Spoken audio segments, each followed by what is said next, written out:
Hello everybody. Welcome back to my channel. Today's video and Blind Woman Anticipates. So I'm back with another book discussion, but this one's gonna be again on Laura Sebastian because it looks like she has possibly another book coming in 2022. Although she mainly releases one book a year. And the reason I say this is because there was like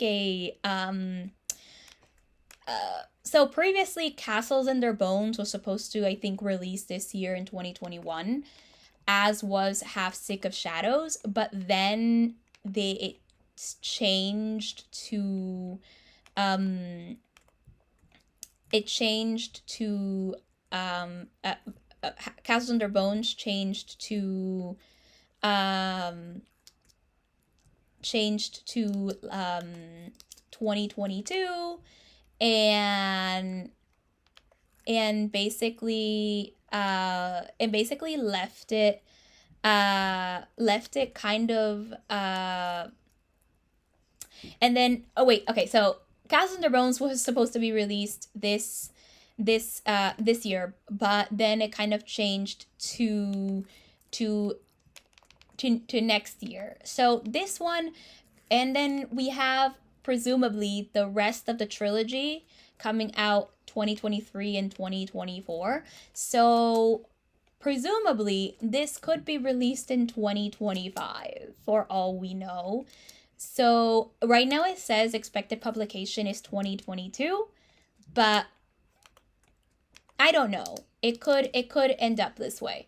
But I still want to talk about it a little and give you my thoughts on the current synopsis. So there's no exact release date. It just says 2022. So yeah.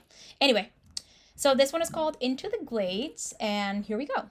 After the death of their father and mentor unleashes a curse on their homeland, four friends must venture across an enchanted swamp in search of a witch who can bring back the dead, confronting fantastical creatures and their own emotional turmoil along the way.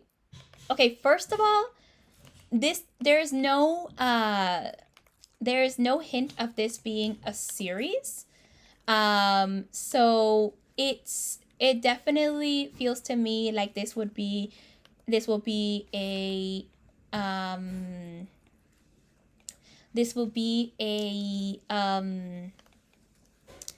a standalone book like Half Sick of Shadows.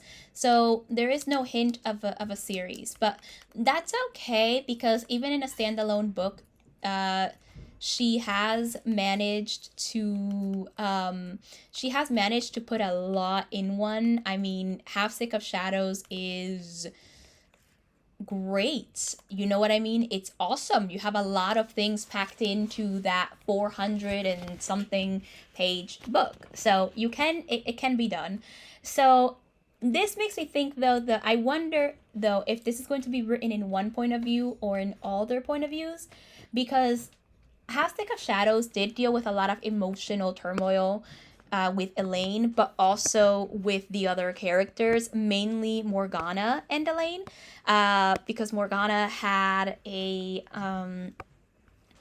because when the line was crossed and Morgana realized the things that she wasn't willing to give up, she did go through this emotional turmoil. Oh, hold on, guys. Okay.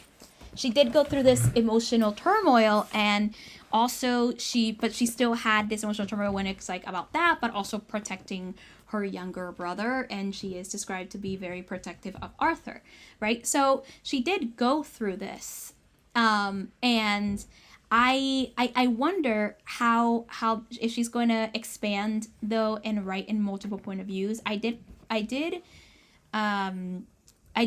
predict, I do predict, and I hope I'm right, that Castles and Their Bones will be written in multiple point of views in order to give each princess their time to develop instead of one. But in this one, we have four friends. It could be that it's written in one point of view, and we get to see the friends through this point of view. And I wonder, because it's an enchanted swamp and they're looking for a witch who can bring back the dead.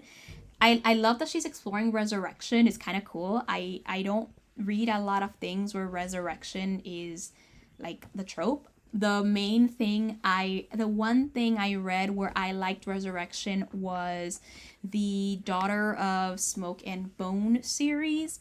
I did like the resurrection trope there. It was definitely, I feel, used well, and I liked the way that resurrection was executed there. It was kind of cool.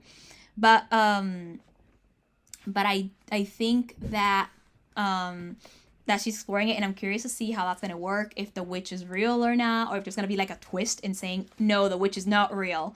So I am looking forward to this, and it's exciting, and it's very exciting for me to read, and I definitely like, so far I do love her standalone books, and I'm actually very excited to dive into this one, and because of that, I don't know, I can't wait.